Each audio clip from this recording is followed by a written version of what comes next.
Hello दोस्तों, आज हम एक्सप्लेन करने वाले हैं रणबीर कपूर की मोस्ट वायलेंस फिल्म जिसका नाम है एनिमल। तो चलिए जल्दी से मूवी स्टार्ट करते हैं। तो दोस्तों ये कहानी है एक बच्चे की जिसका नाम रणविजय होता है और वह अपने पिता से बहुत ज्यादा प्यार करता था क्योंकि उसके लिए उसके पिता एक सुपर हीरो थे। उसके पिता का नाम था बलबीर सिंह और वह एक बिजनेस टाइक्यून थे और वह स्वास्तिक नाम की कंपनी के ऑनर थे जो पूरे इंडिया की सबसे बड़ी कंपनी थी। रणविजय के पास किसी भी चीज की कमी नहीं थी, लेकिन सबसे ऊपर वह अपने पिता का टाइम चाहता था और उसका पिता बलबीर इतना बिजी रहता था कि वह उसे टाइम नहीं दे पाता था।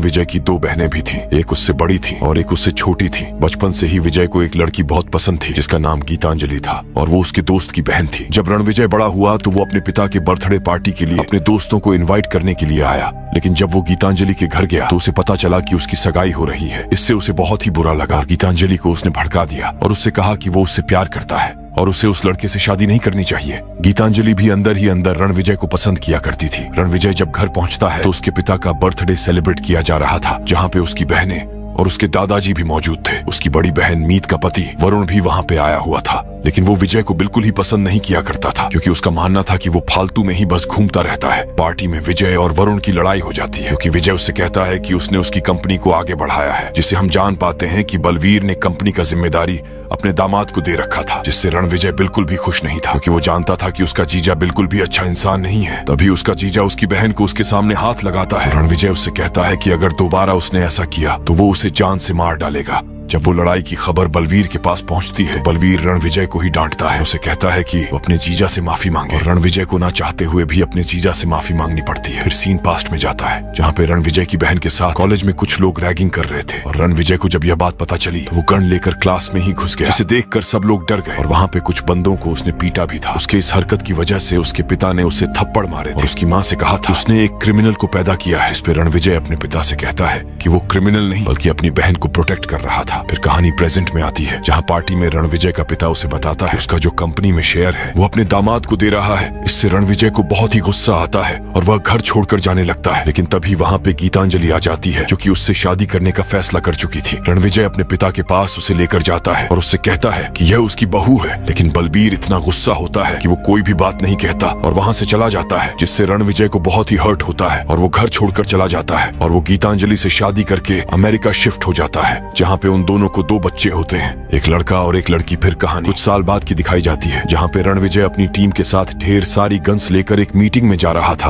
होटल में घुस के वहाँ के सिक्योरिटीज को मारने लगता है और वहाँ पे उसका जीजा भी होता है जिसका गला दबाकर वह जान से मार डालता है। दोस्तों उसने ऐसा इसलिए किया था क्योंकि उसने उसके पिता के खिलाफ साजिश करी थी, इसीलिए उसने अपने जीजा और उसके भाई को जान से मार डाला था। अब यहीं से हमें रणविजय का एनिमल रूप दिखाया जाता है। उसकी बहन का पति जब घर नहीं आता तो वो बहुत ज्यादा चिंतित हो जाती है, लेकिन रणविजय उसे संभालता है, उससे कहता है कि वो बिल्कुल भी चिंता ना करें। फिर हमें कुछ महीने पहले की कहानी दिखाई जाती है जहां पर बलबीर सिंह पे किसी ने गोली चला दी थी, जिसकी वजह से वो जख्मी हो गए थे और आईसीयू में थे। 8 साल बाद रणविजय यूएसए से अपने पिता को देखने के लिए आया था, वो भी अपनी बीवी और बच्चों के साथ। जब वो अपने पिता से मिला तो बलबीर उसे देखकर काफी ज्यादा खुश हुआ और उसने उसे और उसकी बीवी को एक्सेप्ट कर लिया। बलबीर ने उसे बताया कि जब उसे पहली गोली लगी तो सिर्फ उसे उसका ही चेहरा नजर आया और उसे एहसास हुआ कि वो कितना गलत था जो कि उसे टाइम नहीं दे पाया था। और रणविजय वहीं पे रुक के अपने पिता को प्रोटेक्ट करने का फैसला करता है। सबसे पहले वह स्वास्तिक के वर्कर्स के पास जाता है और उनसे कहता है कि आप बिल्कुल सही सलामत है तो चिंता ना करें, और फिर से काम करने लगे। वो उन्हें वादा भी करता है कि जिसने भी उसके पिता भी गोली चलाई है वो एक एक का सर काट देगा।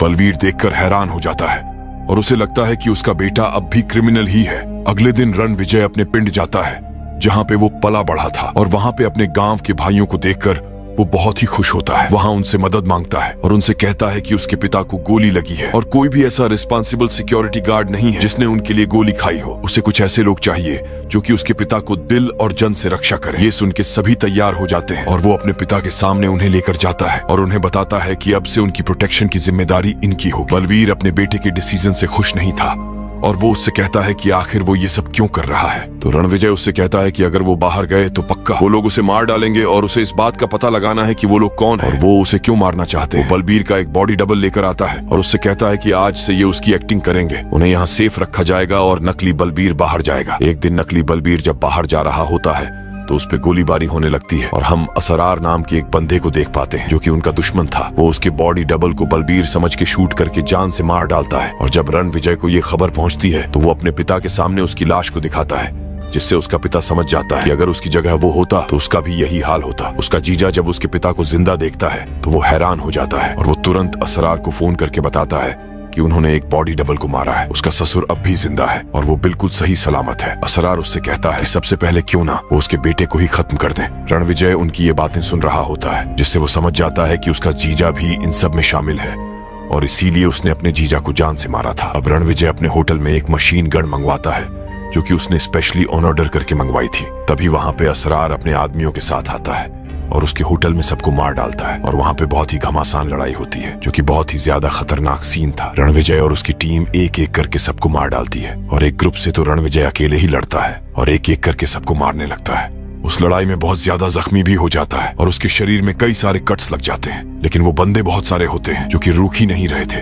फिर वो अपनी मशीन गन निकालता है और सबको एक एक करके गोलियों से भून देता है। तभी असरार चुपके से आके उसकी छाती में शूट कर देता है और उसे लगता है कि शायद वह मारा गया है, लेकिन रणविजय उठता है और असरार को मारने वाला होता है। लेकिन तभी उसे आविद नाम के बंदे का कॉल आ जाता है। रणविजय उसे उठाता है और उससे कहता है कि उसका बॉस अब मर गया है और वो कितने भी लोग भेज दे वो सबको एक एक करके मार डालेगा। उसके बाद वो असरार को शूट कर देता है, खुद भी बेहोश हो जाता है। कुछ दिनों तक उसका ट्रीटमेंट चलता है और वो 14 दिन बाद कोमा से बाहर आता है, जहां डॉक्टर उसे बताते हैं कि उसे हार्ट ट्रांसप्लांटेशन की जरूरत है, क्योंकि छाती में गोली लगने की वजह से उसका दिल धीरे धीरे काम करना बंद कर देगा। रणवीर सबसे कहता है कि उसे कुछ भी नहीं होने वाला और उसके बाद वो अपनी बहन के पास जाता है और उसे बताता है कि उसने अपने जीजा को मार डाला है, जिससे उसकी बहन उससे कहती है कि आखिर उसने ऐसा क्यों किया। तो वो उससे कहता है कि उसने ही उनके पिता पे एक गोली चलवाई थी। रणविजय ने अपने सारे सेंसेस खो दिए थे, जिसकी वजह से ना वो सुन पाता था, ना टेस्ट कर पाता था और ना ही स्मेल कर पाता था, लेकिन उसके बावजूद भी उसका विश्वास था कि वह ठीक जल्दी हो जाएगा। उसका बेटा उसे हीरो मानता था और अपना आइडल समझता था, लेकिन गीतांजलि उसके एटीट्यूड से बहुत ही परेशान हो गई थी। रणविजय गीतांजलि को समझाता है कि वह जब ठीक हो जाएगा तो सबसे पहले उस बंदे को मारेगा जिसने ये सब प्लान किया, और जितने भी होंगे वो सबको मार डालेगा। उसके बाद हमें असरार का भाई अबरार दिखाया जाता है, जो इस्तांबुल में रह रहा था, और उस दिन उसकी तीसरी शादी थी। आबिद अबरार का ट्रांसलेटर होता है, क्योंकि अबरार बोल नहीं पाता था और आबिद वही बंदा था जिसने असरार को कॉल किया था। उस दिन शादी में एक बंदा आके अबरार को बताता है कि असरार मारा गया है, जैसे अबरार को बहुत गुस्सा आ जाता है और वो उस बंदे की आंखें निकाल लेता है। उसके बाद अबरार अपने खबरी के पास जाता है और उसे जान से मार डालता है। इधर कुछ महीने बाद रणविजय पूरी तरह ठीक हो चुका था और एक डोनर ने उसे अपना हार्ट दिया था, जिसकी वजह से उसका हार्ट ट्रांसप्लांट हो गया था। तभी उसके पास जोया नाम की एक बंदी आती है, जो कि उसे बताती है कि उसका जो दिल धड़क रहा है वो उसका फियांसे का दिल है। विजय को उसे देखकर अजीब सी फीलिंग होती है और वह उसे अपने दादा के घर में रुकने के लिए कहता है। उसके बाद जब वो उससे मिलने के लिए जाता है तो वो उसके साथ इंटीमेट होता है। कुछ दिनों बाद जोया के साथ वक्त बिताने के बाद जोया को उससे प्यार हो जाता है और उसके बाद जो अपना सीक्रेट उसे रिवील कर देती है, वो उससे कहती है उसे उसके दुश्मन अबरार ने भेजा है, जो कि इस्तांबुल में रहता है, और वो उसके पिता को चाचा जी कह के पुकारता है, जिससे उसे पता चला कि शायद वो उसका कजन है। उसने उसे यहाँ पे भेजा था उसको प्यार में फंसाने के लिए, ताकि वो उसकी इन्फॉर्मेशन ले सके। और उसने जो भी उसकी इन्फॉर्मेशन उसे दी है, उसके मुताबिक उसका छोटा भाई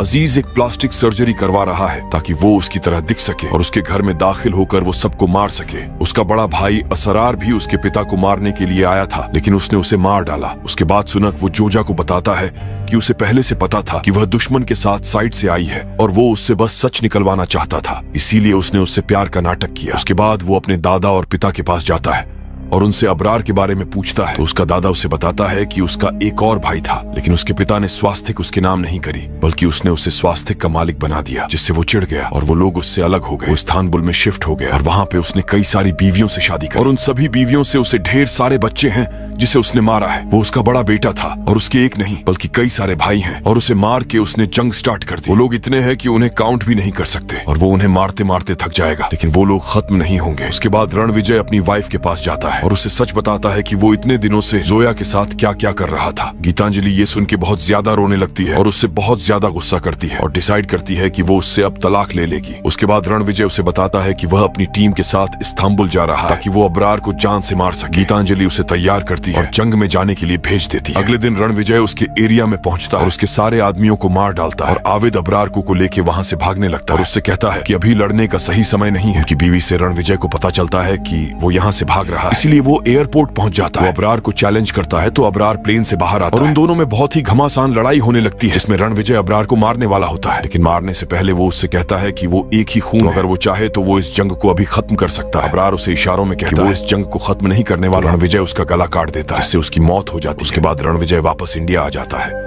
और अपने पिता को बताता है कि उसने अबरार को भी मार डाला। कुछ दिनों बाद दिवाली पे उसका पिता उसे बताता है कि उसे कैंसर हो गया है और उसके पास सिर्फ 6 महीने का टाइम बचा हुआ है। वो ये बात उसे बताता है कि उसने उसकी परवरिश अच्छी नहीं की, जब भी उसे उसका साथ देना चाहिए था वह उससे दूर रहा था। अपने पिता के मुंह से यह बात सुनकर रणविजय रोने लगता है और गीतांजलि अपने बच्चों को लेकर वहां से हमेशा के लिए जाने लगती है। लेकिन तभी रणविजय का बेटा वहां पर आकर उससे गले लग जाता है। गीतांजलि उन्हें देखकर रोने लगती है। उसके बाद पोस्ट क्रेडिट सीन में हमें अजीज दिखाया जाता है, जो कि अबरार और असरार का छोटा भाई था और उसने प्लास्टिक सर्जरी करा ली थी और वो बिल्कुल रणविजय की तरह ही दिखता था। जोया से पूछता है कि क्या उसकी शक्ल उससे मिलती है, तो जोया उसको कंफर्म करती है कि उसकी शक्ल बिल्कुल सेम है। अजीज ने रणवीर के 2 आदमियों को पकड़ रखा था और वो उन्हें चाकू से बुरी तरह स्टैब करके जान से मार डालता है। उस काम के लिए इसी के साथ ये मूवी यहीं पर खत्म हो जाती है। कैसी लगी आपको ये मूवी कमेंट करें और ऐसे ही मजेदार वीडियोस के लिए अभी सब्सक्राइब करें। बाकी मिलते हैं नेक्स्ट वीडियो में, तब तक के लिए बाय बाय दोस्तों।